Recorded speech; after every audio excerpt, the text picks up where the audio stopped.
Welcome and thank you for tuning in. You're listening to the Beyond 50 radio program. I'm Daniel Davis. As we approach the holiday season, many of us know that we're going to probably slip off the deep end a little bit when it comes to cheating on our diet. That's because it's the holidays. But the question is, once that's passed, what happens when we try to get back on track and get ourselves down to an ideal weight to feel healthy and strong the way we imagine ourselves to be? And why is it through an ocean of programs and people and books and things that we find ourselves having a hard time struggling keeping this on track and consistent? Well, on the program today, we're going to be joined by someone who has an answer that you might find very surprising. She's an author of more than 14 books translated across many different languages and one of South Africa's best-selling and most popular artists. And after 15 years of advertising, tried having the wool pulled over their eyes, she opted out and went into owning a health store, book writing, and being an alternative practitioner. She facilitated create-yourself art workshops for 8 years to individuals and corporates, and most people who are listening today are wondering, well, what does this have to do with perhaps being healthier? Well, just think of the fact that she probably is going to be talking about something today that you're going to find fascinating, known as the Enneagram system. This particular system talks about 9 personality types that can explain a person's relationship to food and exercise. I'd like to welcome to the Beyond 50 radio program today our guest and author of the book, The Enneagram of Eating, Ann Gadd. Ann, thank you for being on the program today. That's my pleasure. Thank you for having me. Now, let's talk about, first of all, your particular life kind of led you on this to where you discovered this. What was going on there? Okay, basically, I started off life being really skinny. I used to compete in board sailing competitions, so I spent a lot of time in the water and was really thin. And then I started having children, and with each child, I just put on more weight that I didn't lose. And I'd never really thought about being overweight because for so many years I was actually always trying to put on weight because I thought I was too skinny. So it came up and it hit me by surprise. And I kept on thinking, this can't be me, but in fact it was. And working a lot with the Enneagrams, I obviously, as everyone is trying to lose weight, you buy all these different books and each person's telling you a different thing and you go on them and they work to a greater or less extent and then you end up putting on all the weight that you'd lost. You know, I think a lot of people have been there. But what made me realize that we'd perhaps been looking, or the people who were writing for us were writing in a way that assumed that we'd all put on weight for the same reasons. And that's what I came to realize through the Enneagrams, that we put on weight for different reasons. And so each diet book is written according to the person who's written the book's perspective. In other words, they're seeing it through their eyes in terms of their Ennea type and not in terms of perhaps all the other Ennea types. So it might really speak to the people who are that particular personality type, but it won't actually have much meaning for the rest of us if we aren't that type. And that's when I started then going back through all the books that I'd bought on dieting over the years, and I started to categorize them into, oh, wow, this is clearly written by this type of personality or that type of personality. And that's where the idea came from. I'd also been doing a lot of work in alternative healing.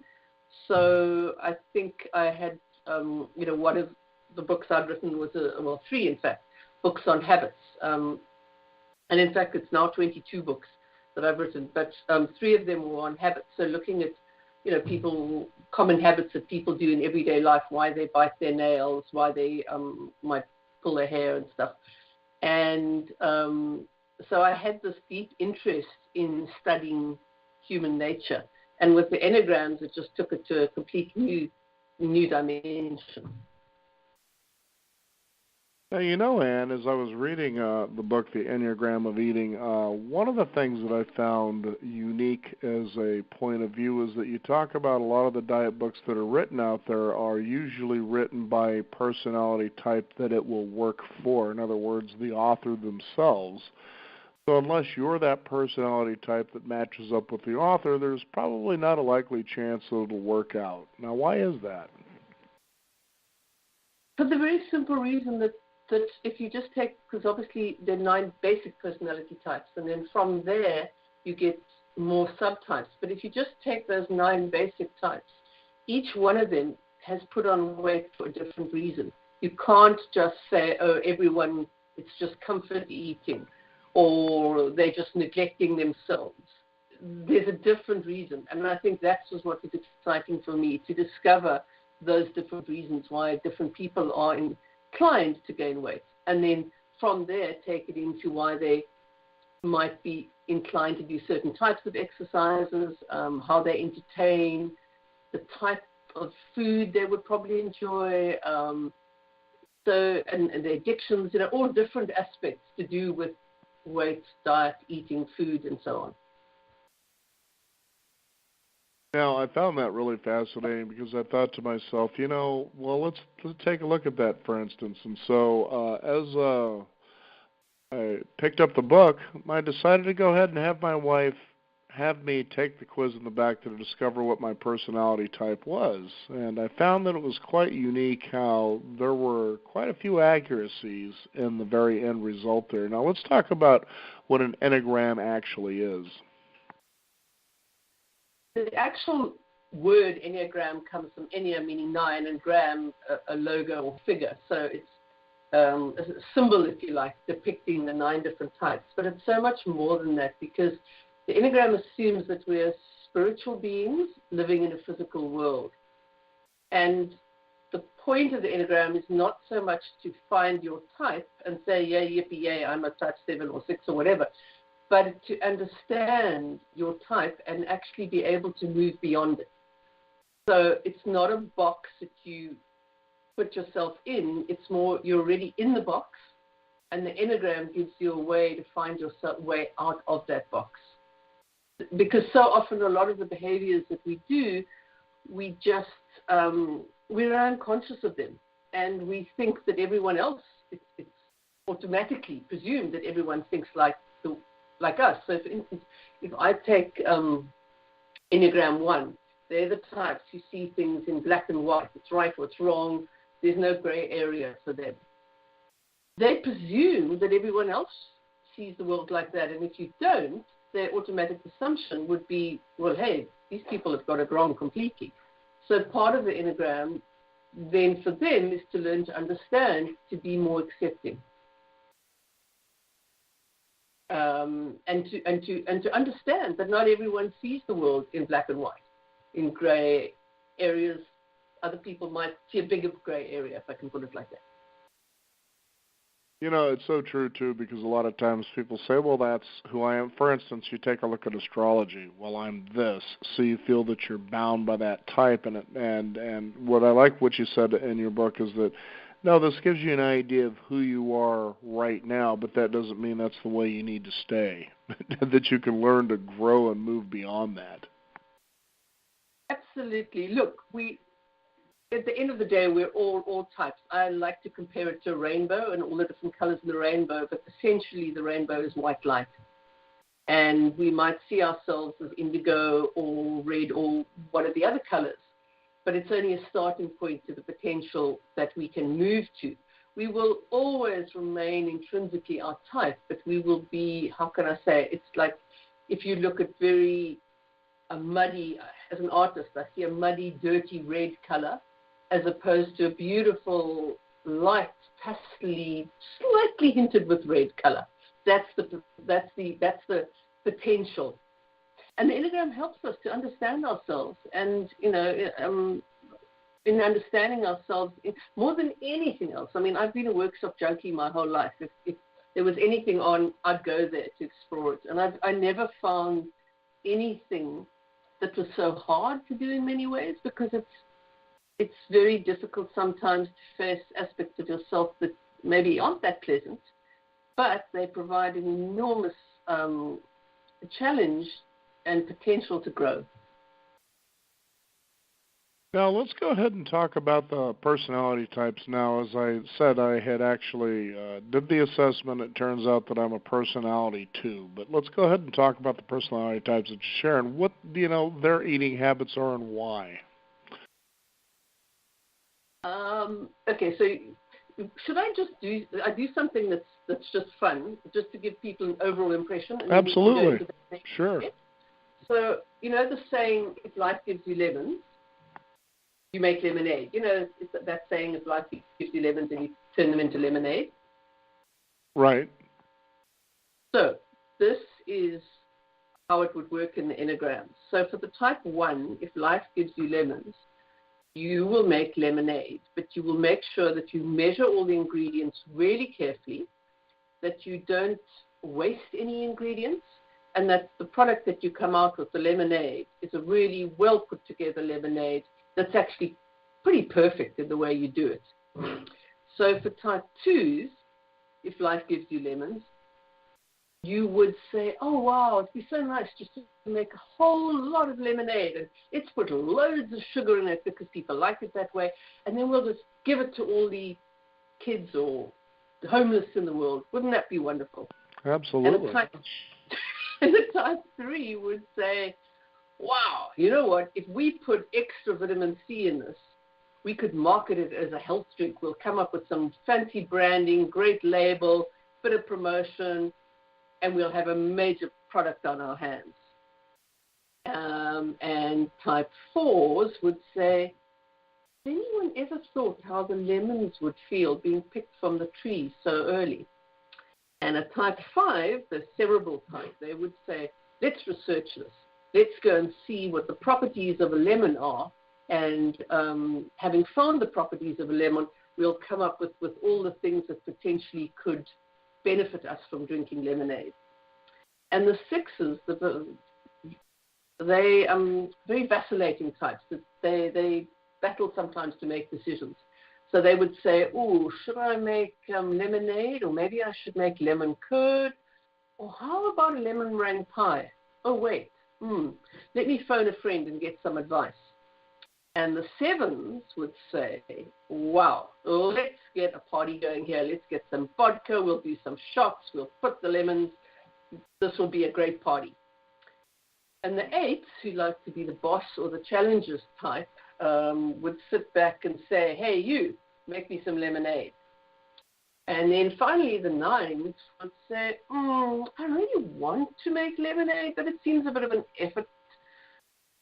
You know what, maybe I'll just chop up the lemon and put it in some water, and that'll be good as lemonade. So there you have it. Making lemonade for the 9 types. Seems simple enough. Now, how did you, through the Enneagram, how did you come to create this particular test for people to take? I've never made out that the test at the back of the book was, I call it a fun test. There are very much more advanced tests that are interactive that you can get through various places on the internet. So those would be more accurate. But I did want to give people a feel for what type they may be. And it's strange. I've had a lot of very positive feedback that people do feel that they've found their type.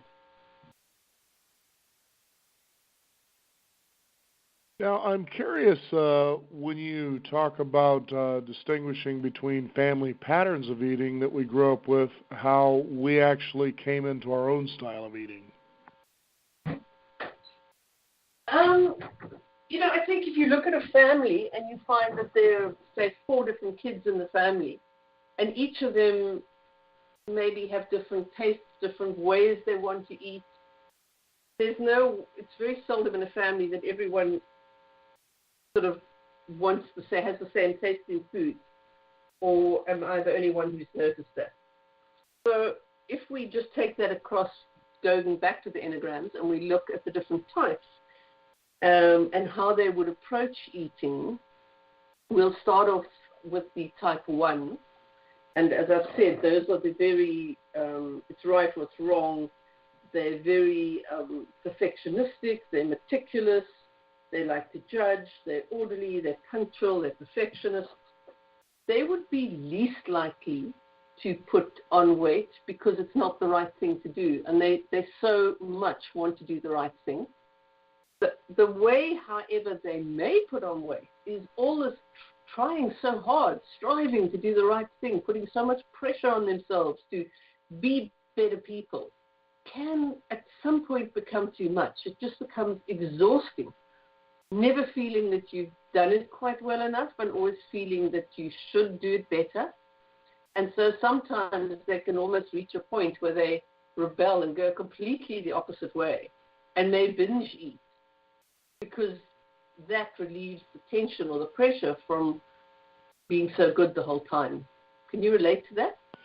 I can, because a lot of times we find that we pick up our habits without realizing it, and you talk about this too, is that they become subconsciously imprinted, and that becomes the real difficult, that's where it gets real difficult, because you may think on the outside that I'm in control, but the truth is it's that subconscious programming that's really running the show. Absolutely. And this is really what I'm trying to do in the book. The Enneagram is made up of head centers, heart centers, and body centers. And my belief is a lot has been written about the head center and the heart center, but very little attention has ever been focused on the body center. And yet all three are very important in terms of our development. Hence my focusing in this book and in my following book on the body center. So if we move to type 2, type 2s just want to help other people. They're always wanting to do kind, nice deeds for other people. They're very nurturing. They need to be needed, and they're supportive of others. What they sometimes don't see is that they can become quite prideful in the fact that I'm doing all this for everyone. Isn't that great? You know what I mean? They're almost wanting you to reciprocate, but they don't want to say that. So what happens with them if they don't find the love that they're looking for? They substitute intimacy, food for intimacy, and eating becomes a way of trying to feed the heart. And if they feel uncomfortable because they don't feel they're being cared about enough, they can comfort eat. And they tend to eat more sugary, sweet things. It's the same as if a child, from the beginning, you get nurtured by your mother's breast, and you then substitute that breast, that closeness with love. And that's what happens with type 2s. Yeah, now there you go. So I was type 2, and I took a look at that, and I realized, well, I must have done some inner work, because some of the things I remember, well, I can remember where there was a time where this could be true, but maybe now not so much. Especially when you talk about, needing to attract the kind of love that I didn't feel perhaps that I had at a younger age, sort of a thing, and how when I go to, as you talk about, for the type 2, that I go to do things because I'm looking for that reciprocation to come back. And now I just simply like doing things for others just because it's enjoyable. That whether I get anything back or not, it really doesn't matter. Just the enjoyment of actually just doing the act in the first place. That's the difference between a more conscious and integrated 2 and a less conscious and more disintegrated 2. So as 2s become more conscious, as they become more integrated, so that giving is genuine, and it's genuinely heartfelt, and it genuinely doesn't require any form of, as you've said, reciprocation. It truly comes from the heart. Now, as people go through and discover their types, what suggestions do you make as they go on this journey? Well, I think, first of all, it's important to establish what type you are so that you can then grow beyond it. I do think there's a lot of times that we mistype ourselves, and that in itself is actually not a problem. I mistyped myself completely in the beginning. And I reached a certain point, and then I realized, you know what, this is actually not who I am. But I learned a huge amount about the type that I thought I was along the way, and that's been incredibly beneficial because sometimes we can engage with the different types depending on what it is. So let's say if I've just started a company, we haven't spoken really about the threes, but if I've just started a company and I find that I want to market it and I want to spread the word of what it is I'm doing, then I could engage with the three type of myself, that aspect of myself that is intrinsically three, although I myself am not a three. And if I find myself in a position where I needed to be in a leadership role, perhaps, then taking the better attributes of a type 8, the boss or the challenger, would help me to be more successful in that role. So there are aspects of all the types that we can access when we become conscious of them. Now, it's, again, it's really unique how this all works, and I think people will be very intrigued when they decide to embark on this journey of self-discovery. As people have followed what you're talking about here and they've had those awakening moments, how often have they found themselves, I guess, contacting you and saying, this really not only makes sense, but I'm finding this a lot more enjoyable and it's working? I think just the understanding that, oh, wow, this is what I do, and maybe I was never aware of it, and that's why I've allowed myself to maybe put on weight. And it doesn't have to be that way. I'm conscious of it, and I've now got something, it's a chicken and egg situation. So if you take that the egg is the thought before the chicken, that is the weight that we put on or the lack of exercise or whatever. So we now got the egg that we can work with. We realize from whence it came, and we can start addressing that, as opposed to just focusing on what we put in our mouths and then missing the unconscious message that's constantly being relayed to ourselves. So I think it's a different way of looking at eating and dieting and so on. And the Enneagrams is enormously helpful in doing that. Should I move on to type 3? Yes, please. So type 3 is your very driven, ambitious, adaptable. They're sometimes called them the chameleons of the Enneagram because they can change to suit any environment. They're goal-orientated. They're very hard taskmasters. They, as someone who's a 3 said to me, any book on achieving success in your life, I've done it, I've read it, So they really want to improve themselves. The trouble is, they get so involved with work that they very often neglect their health because they're so busy trying to make the sales pitch or achieve the goal in the office that it just becomes easier to grab a takeout down the road and not go to the gym or not exercise because you've got this, whatever it is, project to finish, thing to get done. And so they can very easily neglect themselves that way. So can you see how different it is from the 2 who's putting on weight to replace the intimacy that the love they feel they're not getting, to the 3 who's neglecting themselves simply because they're so busy with other stuff. Like I said, this is all so unique, what you've presented here, and I think people are going to be fascinated when they first of all take the test that you have in the book to discover, what personality type they are. Again, they'll be very fascinated, especially for the journey and the process itself. And again, it's, as you say, it's not to put you in a particular box, if you will, but it's a good starting point to understanding your nature and then, deciding from that point forward, where do you want to move yourself to? Is there a website people can find out more about your work, how they can get the book, things like that? My website is simply angad, ANNGADD.co.za. So it's angad.co.za. And then the book, you can get it pretty much from Amazon, Simon & Schuster. Inner Traditions are the publishers in America, so they definitely have it on their website. Any popular book supplier will have the book. Mm-hmm. Well, very good. And Well, go ahead.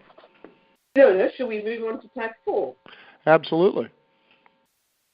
So type 4s, I find, are the ones who, when I'm teaching the Enneagrams, always say, but I don't want to be put in a box. I'm different. I'm special. I don't fit into any boxes. And then I have to explain to them what I explained earlier, is that, honey, you're in the box already. I'm trying to help you get out of it. And that then to satisfy them. So these are the sensitive, artistic, creative types, mavericks. They're cultured, they're sensual, they're more intense. They often come across with a feeling of being melancholic. Sadness doesn't frighten them the way it does many of the other types. They feel this intensity of feeling more than any of the other types. They very often feel that they were born in the wrong family. I don't belong. My real family should be the guys down the road. And that feeling of being not quite enough creates this desire to be different, to be special. So those will be the types that the hipster movement would have been a movement of type 4s. Let's be different. Let's move away from what society is telling us to be. The hippies as well would also have been another 4 movement. So, there was a book written many, many years ago called You Are What You Eat, and has nothing to do with the Enneagrams, but that's the wording, you are what you eat, is very true when it comes to 4s, because they tend to eat according to their moods. So if they're really in a bad place and down, they'll often completely neglect eating at all, or they'll binge eat completely. They really won't be very conscious about what they're putting into their bodies. And then if they're feeling good about themselves, then they'll eat well. Then they'll be the guy who's saying, well, they're most likely, in fact, to be vegans, 4s, but they'll be the ones only wanting to eat organic products, and they'll be very particular about what they put into their mouths. When they're more integrated, when they're not so integrated, then it won't really matter. And then we move to the type 5s. So type 5s believe that knowledge is power. So the more I know, better, safer I'll be. No one can get me as long as I know a lot of stuff, I'll be okay in the world. And so those are the very cerebral, they're waveformed, they often have this dry sense of humor. You'll find them as specialists or experts. They observe rather than partake. So they don't particularly like socializing unless it's with people who share a similar interest. And they love just sitting in their man or female cave and researching stuff, studying up on stuff. Cocktail parties, no, don't even go there. They don't like that. So for 5s, they can neglect the body in favor of the mind. So that most of the time are not particularly good at sport at school, and they can sometimes almost poo-poo sport and say that the mind is more important, I know more than you. And so they can neglect exercising that way. And also they get so caught up in their project, because 5s always have some sort of project they're working on. And they get so caught up in that really they'll order takeout pizza. They're often the computer nerds of the world, so they'll just sit in front of their computers and just order takeouts and carry on doing stuff on the computer while they're just eating junk, and then they'll go the following morning and eat the leftovers, and it doesn't worry them. 5s often eat the same food the same day every day. They don't even think about it. So that's type 5.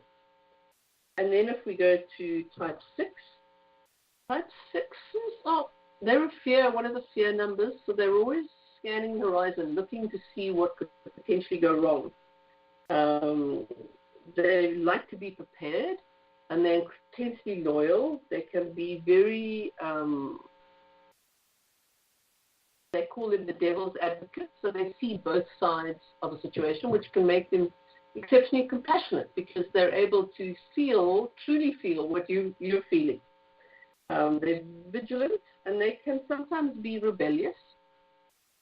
And the reason that 6s would put on weight is that anxiety triggers overindulgence. So there was one diet book I read that was all about fight or flight, and the author was describing how his cat, once he'd been attacked by a dog, went from being exceptionally chubby to being really thin, even though he was eating the same amount of food, because in the cat's mind, he needed to be able to run a lot faster than he had done before so the dog wouldn't get him.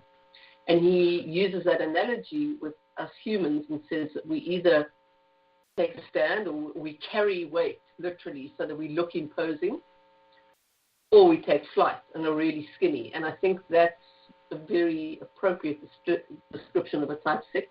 So certain types of 6s will put on weight so that they can scare you out, if you like, before you attack them, whereas others are really, really skinny, so they can get away. And then your type 7s, they're the dreamers, the imaginers of the world. They seek joy and happiness, and they run away from pain they don't want to address. They're optimists, they're enthusiastic, they're fun-loving, they're positive, extrovert, planning. They're often called the epicures of the Enneagram world. So they love new restaurants, new tastes, new food. If you were a marketer and you added the word new to any product, 7s will be there. But they want instant gratification. And that's with food, drinks, alcohol, whatever. They believe that food is an adventure. So, in fact, I started writing the book with 7s when I was at one of these huge buffets. And I watched the 7 load their plate up with everything. They didn't want to miss out on anything on the buffet, whereas one person might have gone to the steak and another one to the pizza. No, 7s just want to taste it all. They want everything in life. Sucking the marrow from life, that's your 7. And so, unfortunately, because you want to taste everything, you don't want to just have the strawberry flavored. You want to have the rocky road and every other flavor in between. What does that do? That puts on weight. So that's the reason the 7s put on weight. Is this speaking? I hope it's speaking to some of your listeners. That's interesting when you bring up the buffet, because I like to go to buffets because much like you said about the 7, I like to go because I like to sample or have a variety of different things by choice, rather than just one meal. However, I can also just as easily sit and have, there are things I like to go to certain restaurants for because they prepare particular things well. I guess maybe that's the type 2. I'm not too sure. But what I'm amazed by is, the concept of the buffet where people go and they pile their plates like Mount Everest, and it's like, guys, what are you doing? You can go back for more. But, I wonder if the intention in their thinking is when they go and pile on all this food on the plate is, well, I got to get this before it all runs out. There's not anything left for me to go back for. Would that be a possibility? Absolutely, because one of the numbers or types that a 7 moves to is a 5, and the 5's wounding has to do with avarice. And avarice is different from greed. Avarice means that we want to hold on to everything because we don't think there's enough of it. So a 7 who's less integrated will be more like a 5, and they will have that feeling that maybe if I don't take the lamb chops, there won't be any more the next time around. So let me hold on to them. And in fact, their wounding, because each type has a different wounding, their wounding is gluttony. So it's the desire to absorb everything with the wounding that says there isn't enough of it. There you have your piled up plate. And the irony is when you eat like that, what happens is everything becomes one mush. You don't savor any experience. You aren't able to savor any of the food because the sauce from the salad has run into the juice from the meat and so on, and it just becomes a sort of bland mush in a way. Whereas if you'd taken small portions and really savored them, you'd get much more out of it. And I think that's quite a life lesson for a 7. If I'm using the analogy of food with life in general. Okay. Now, let's go ahead and talk about, I think we covered type 6, or have we covered type 6 yet? We've done 6, we've done 7, so we're going to do the 8. Okay. When 8s walk into a room, you know they've walked into a room. They're very charismatic. They project, don't mess with me, I'm in charge here, I'm the boss. Everyone's going to do it my way. They're strong, they're tough, they're protective, they're confident, they're straight talking. They don't mind a fight. They're quite happy to go into conflict, whereas many of the other types would run a mile from it. 8s don't mind because they want to fight for what they believe is justice in the world. And so 8s, their wounding is lust, and it's not so much a sexual lust, but more, I see it, I want it, and now. So they would be more inclined to eat large steaks and big, hearty meals. And there's also a certain competitiveness within 8. So if someone orders a 300-gram steak, wait, no, that's wrong. Let's say they order the kilogram steak, the 8's going to do anything to order the 1.2 kilogram steak because they want to be seen to be in charge. They want to be seen to be more. And so that's obviously why they would then put on weight. Because they're literally lusting after everything and taking in too much. And then finally, our 9s are peacemakers. So 9s tend to be more gentle, receptive, nurturing, harmonious. They hate any form of conflict. So they're always going to try to mediate between parties that may be in conflict and create peace.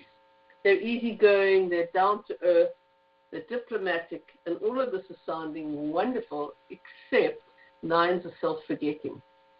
So it becomes so much about the other or others that they forget themselves. So they often don't know what it is they want. Take them to a restaurant and they'll order what everyone else is ordering. They don't want to stand out from the crowd. And so part of their journey would be to actually be able to state what it is they want and not just go along with everyone else, because there's a disconnection from the body there. They often just can eat mindlessly without really thinking about what they're eating. And by the time they wake up to the fact they've actually eaten way too much. So there's a sort of self-neglect which includes the body. So part of a 9's journey is to become more active, to become more aware, to become more conscious of their own eating habits, exercise habits, and so on. Sloth is their wounding. So it's a kind of laziness, but it's not always a physical laziness. It's a laziness more to show up for themselves. And, that's your 9 types. Wow, like I said, as I was looking through this, I was really surprised at the way that you can look at this whole thing and what motivates people to make the decisions they make. And certainly as I was reading through mine, I realized, I could see some truth in that, and, what motivates me to eat the way that I do. And it's quite fascinating, I think, if people, as they become aware of what they're doing. It's sort of like the thinking process. Why do we buy self-help books, for instance, thinking we need to change, wanting to change, but we don't seem to change? And you realize, well, look a little deeper into yourself and realize there are subconscious things that are occurring that are more powerful than you are. And if you would just simply pay attention to your mind in that conversation, for instance, let's say you decide, well, jogging is the way that I want to lose weight, so I'm going to get out and I'm going to run every morning. Okay, so that first morning, you're enthused, you get up, you get the stretching done, the warm-up, and you're out there running. Day 2 comes along and you're doing pretty well. Day 3, well, it's a little bit rougher by day 4 or 5, presuming. All of a sudden, it feels pretty comfortable. It was awfully cold out there yesterday. Maybe I'll just go ahead and rest and I'll go ahead and make up for it tomorrow. That's the moment that you catch your mind talking to you, and realize, why am I talking to myself out of doing something that in the long run will give me exactly what I think I want to have, which is, a better feeling about my body. Maybe I'll lose some weight.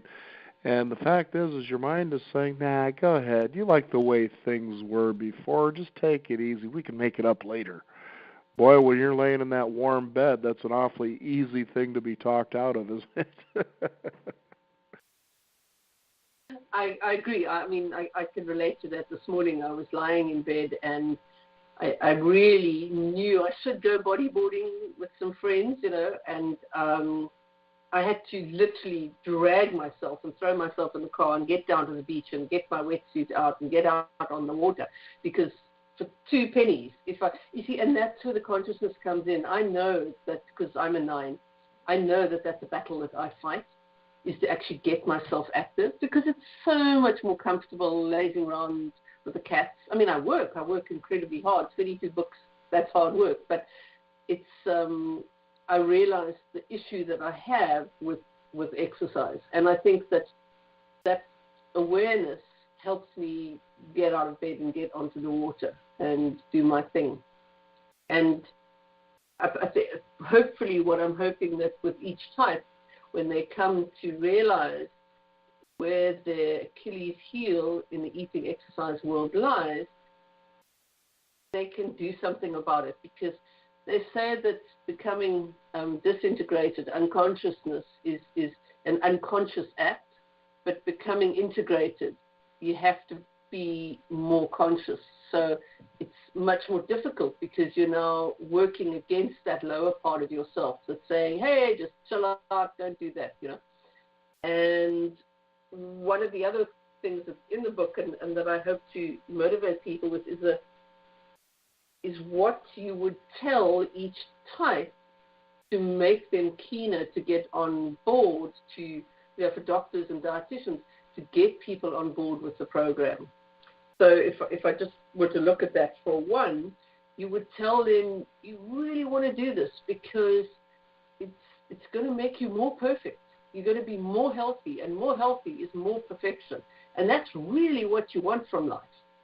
And the one will then show an interest and say, I hadn't thought about my health like that, but maybe perfection, this is a good thing. So it's also self-talk, because we need to sometimes self-talk to ourselves. And then the 2, perhaps you could inspire them by saying, or they could inspire themselves by saying, maybe I'll get more love if I feel better about myself. Maybe I need to balance my doing for others with doing for myself, and part of that starts with being healthier. And then maybe a 3, you would inspire them, or they would inspire themselves by saying that if they went on some sort of eating program, exercise program, there's a better chance they'll perform better, because they'll have more energy and they'll feel better about themselves. And when they get up to give a presentation, they'll look much more impressive. So that's how you would inspire them. And type 4s, you would inspire them by saying, if you feel better about yourself, then it's opening you up to more connection with people. And that's what you want. You want that buzz, that connectivity. And you're going to get more of that when you start feeling better about yourself. And then for 5, you would inspire them by saying, well, if you work on your health, it's going to give you more time to do research. It's going to give you more time to do the work that you're really interested in, because you won't be getting so tired so much. And you won't be ill so often. It'll open up more time for you to do what you want to do. And for a 6, you're going to pull a security fear issue with them. You're going to say, you know what, if you're healthier, there's less chance of being ill, obviously. And that's going to speak to a 6, because they would be worrying about their health issues. And for a 7, he'd say, you're going to get so much more out of life, more experiences when you're healthy enough to actually engage more with more experiences. If you aren't tired and your body just gives up on you. So more energy is going to be more fun, and that's what you want, right? And with the 8, you're going to offer them more control and power because they're going to feel more powerful in their bodies. 8s want a body-centered type. They want to feel powerful. They're going to feel more powerful when they've worked out and their bodies are feeling strong. And being lethargic equals weakness, whereas being slim and agile equals power. So you're going to get them on board through that more power. And 9s just want peace, as I've mentioned. So by offering them peace through a healthy diet, they'll feel calmer and more peaceful within themselves. They won't have to think about going to doctors and how they're going to organize their lives if they're ill and upsetting people because they are ill and can't get the work done. And you can also, with 9s, you can encourage them to have opinions about food. So what do you think, Mr. or Mrs. 9, about your diet at the moment? Do you think it's benefiting your body, or do you think it's actually harming it? So by making them feel as if their opinions count, you're going to help get them on board the program. Make sense? It completely does, and I couldn't help but think as I was looking through your book of the Enneagram of Eating, as many years ago I was flipping through the channels on television, and I came across what I originally thought was an infomercial, but it turned out that it was actually a 2-hour show of this person who was helping someone to basically achieve their ideal weight. And it was really, I found myself actually just transfixed by what was happening in front of me here and the approach this man used for this young woman who wanted to lose something like, I think it was 160 pounds, which was a lot of weight for a young woman. I think she was probably about 26, 27 years old. And so one of the things that he had her do was that she was to on the beach, run from one lifeguard tower to the next and back, in the sand. And as she was running, somewhere around 3/4 of the way to the tower, she just broke down and started crying. And so they went to explore what was happening here for you. And she realized, just in that simple process of running from one lifeguard tower to the next, the reason that she was eating and that she had put on so much weight went back to when she was somewhere right around 5 or 6 years old, that she was an adopted child. And the feeling of being abandoned by her biological parents and not being wanted. And I thought, well, how did that reality come in? But it's amazing when the body has what we've talked about on our program before, that cellular memory. We remember everything. We may not be able to call up those memories as fast as we'd like, and we don't remember everything right there, but it remembers everything. And so they went along this process, and he says, okay, and kind of gave her some realizations. Okay, so there's where we've got to get to right there, what your motivation is really for doing this.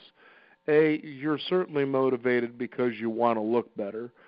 Certainly you're motivated because you want to feel better, because these equate to a better life for you, whatever that may be. But the point is he was getting to the root causes of what it was that was causing her to be motivated to be who she was now, and to find out those motivations that were naturally hers to get to where she wanted to be.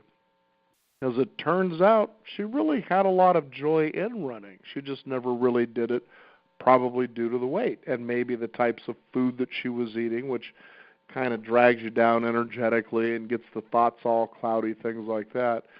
And so they started on a new path, and so running was part of that process because it was something that she found she really enjoyed, to a point that she actually ran a marathon.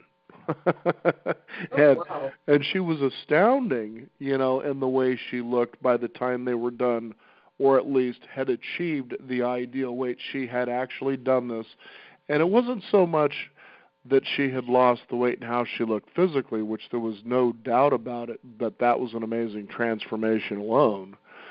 But and it wasn't like she got real super slim. She was sort of more of a uh, I don't know, a full-bodied kind of a woman, but she looked healthier. But it was the radiance. You could see it in her eyes. It was the deep transformation in her personally. And I know anyone in the audience, when she came out and said, here's who I am now, they could see that energetic transformation. It wasn't so much aesthetic as much as spiritual, it seemed.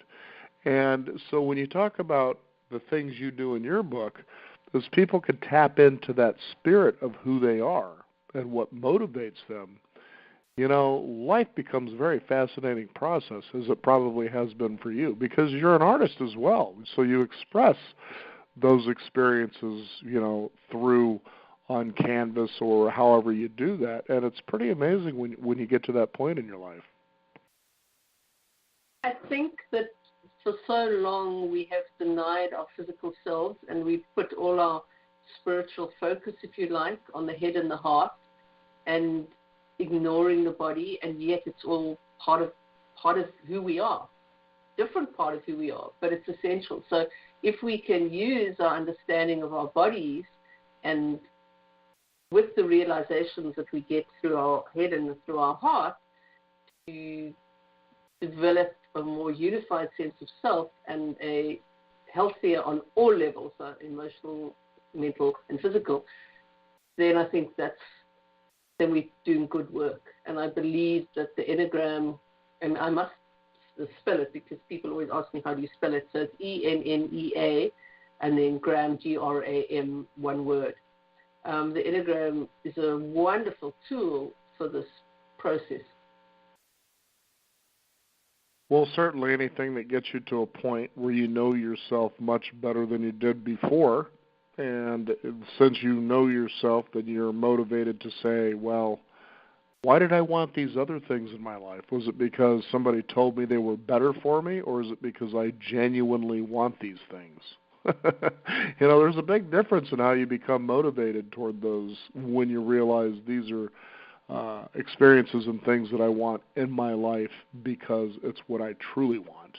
And much like when we were talking about my particular personality type as a 2, I do things for others because inside of me I'm hoping that I get a reciprocation of love and acceptance and approval. That's the end result. And there was a time that may have been true, especially in my 20s. But as I had matured and began to really do that digging, much as like what this book helps you do, is I realized, no, I've really always enjoyed that, but now I enjoy it much, much more simply because of the process itself, how good it makes me feel to make others feel good, and even at times I'll do it without them even knowing it was me in the first place. Just to enjoy the joy that goes on in the world and allow others to experience that so-called mystery that can come into their lives. Absolutely, and that's true giving. When the way you've just described it, in terms of without any attachment to any acknowledgement or reciprocation, just because that's who essentially you and other 2s are. And I think that, for me as a 9, it's that learning that actually I do count, and that I might only be one very small person living in the bottom end of Africa, but even the fact that I'm talking to you now, I do count. I do have an opinion. I have something to give, and I think many people, particularly 9s, feel they haven't. And going back to the weight thing, I think so many people feel a deep sense of shame, and shame is absolute killer for self-worth. And then we start believing that we're not worthy of actually being any better than we are, and that's a tremendous shame, if I could use that Absolutely. word.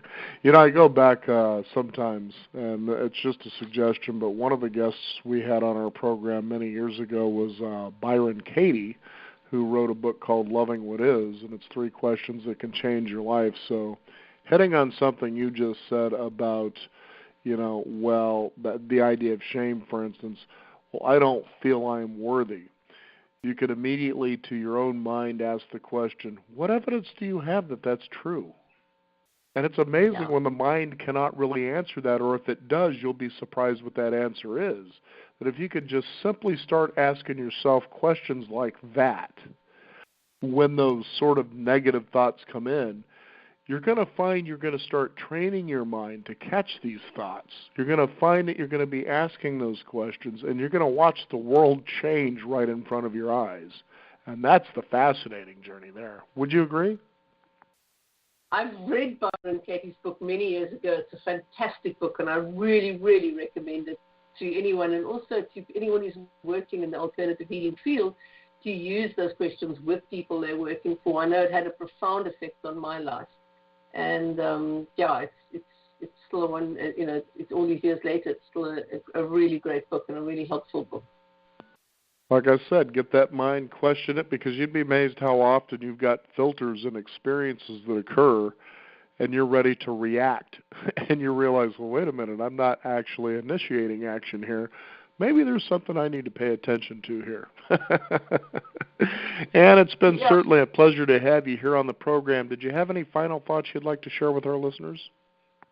No, other than, you know, have a Merry Christmas. But, indulge yourself. It's a new day afterwards. No, people on the Titanic who didn't have pudding, you know. I used to say that to myself for years. I've grown beyond having to say that to myself now.